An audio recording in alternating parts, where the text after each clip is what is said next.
Cutie Suzuki The Ringside Angel was a 1990 Japan-exclusive Mega Drive release.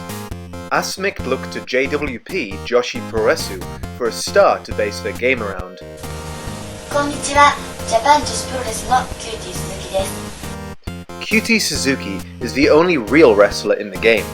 According to those over on GameFAQs, the others are apparently based on Mayumi Ozaki, Devil Masami, Candy Okotsu, Dynamite Kansai, Akira Hokuto, Plum Mariko, Jaguar Yokota, and Bull Nakano. Although, honestly, you'd never know from their appearance, as they're all basically palette-swapped sprites on about 2 variations. Even Suzuki herself is differentiated only in the colour of her leotard. The game has some neat presentation ideas for the time. The sprites may be lackluster, but the manga-style portraits at the top of the screen look pretty good and act as a health bar for you. The game also features running commentary from a ring announcer and one of several guests, including a female co-announcer, an anthropomorphic dinosaur mascot, Arnold Schwarzenegger, complete with some odd English phrasing, and even Colonel Sanders?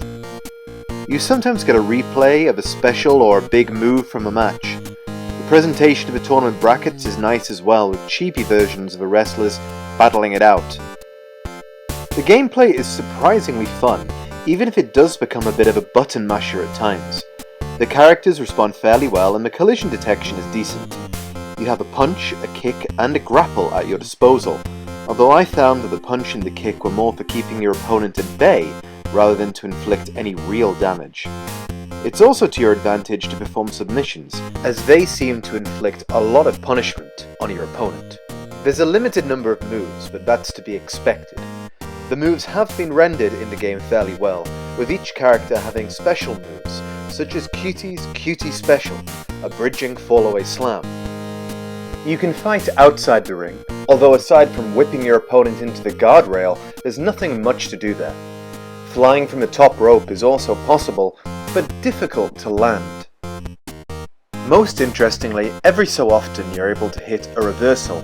It's so rare that when you actually pull it off, it's pretty satisfying.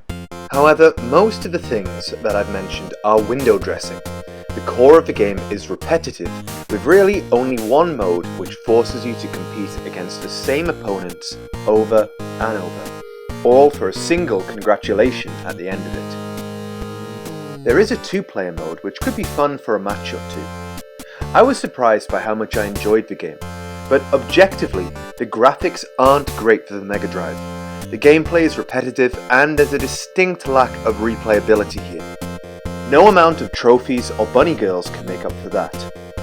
Ultimately, it's an interesting footnote for fans of Joshi and JWP, but there's better games for the Joshi fan out there, and don't worry, we'll get to those soon.